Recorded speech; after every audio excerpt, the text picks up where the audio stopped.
Okay, here we have our cost data, and this is given to us. The units are given to us. The total fixed costs were given, and the total variable costs were given. From there, we were able to calculate average variable cost, total cost, so variable plus fixed, and then average total cost. We were also able to calculate the marginal cost based on the change in total cost or the change in the number of units. And you can see that this goes up exactly as the amount of total cost goes up because we're only ever producing one more unit in this example. So from there, we could find the shutdown price. The shutdown price is exactly what I have written here. It's the price where the average variable cost is minimized and equals the marginal cost. So you can see our marginal cost is 20 here. That matches the smallest that the average variable cost hits.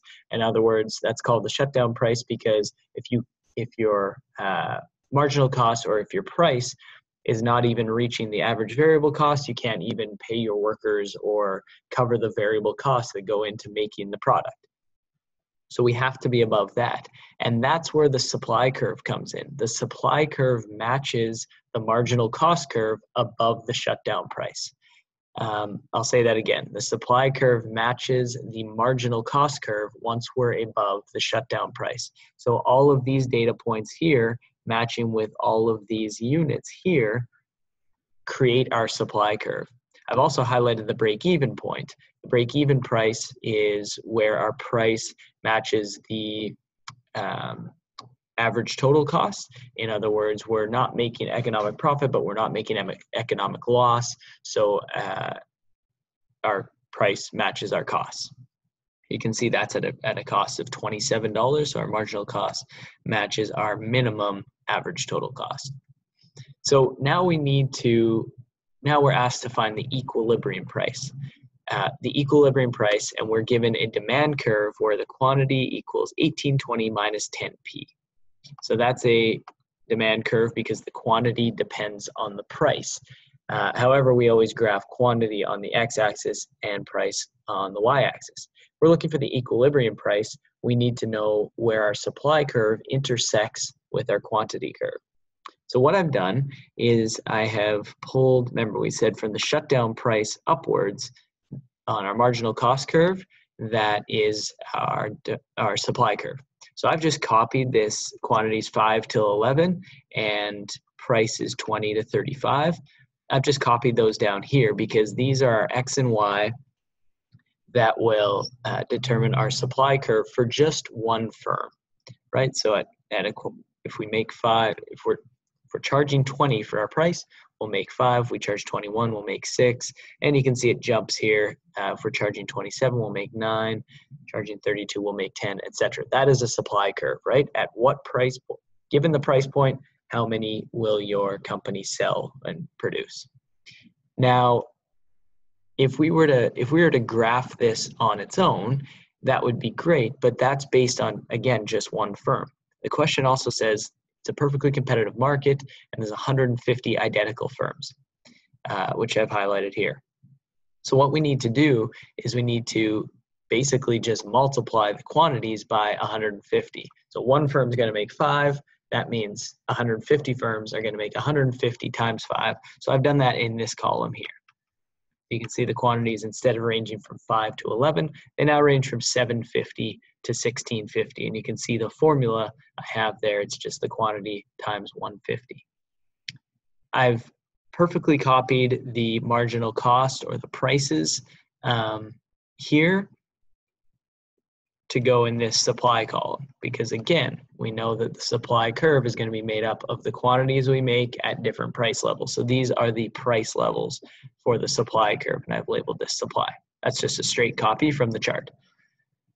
We also want to graph the demand curve on the same graph because our equilibrium price is where demand intersects supply.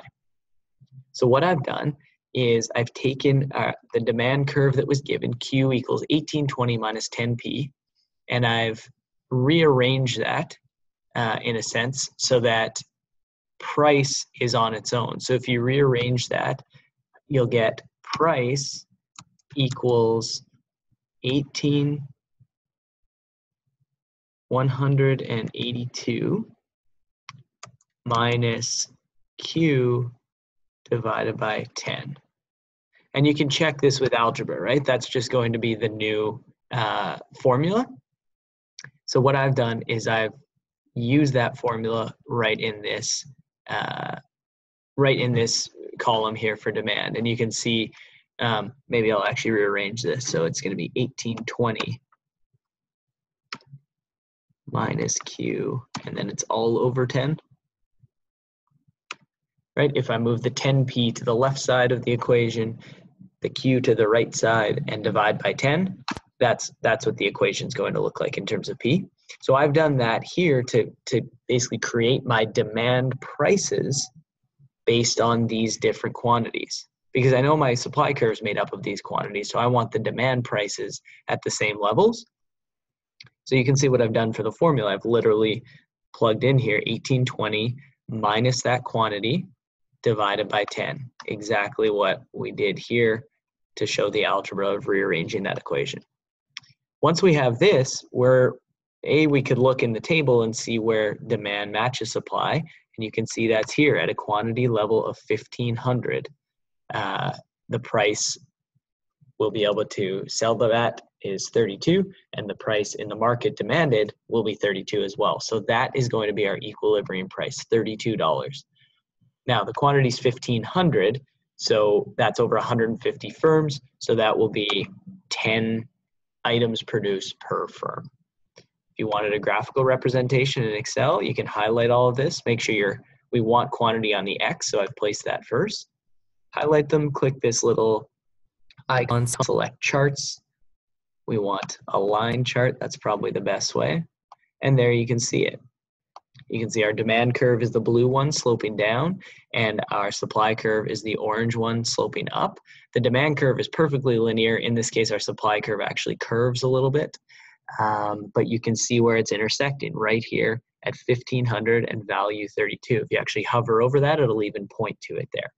So hopefully that's a good explanation as to how we go from cost data to getting our marginal costs, and that the supply curve is just the marginal cost curve above the shutdown price. Then you match up supply and demand to find that equilibrium price.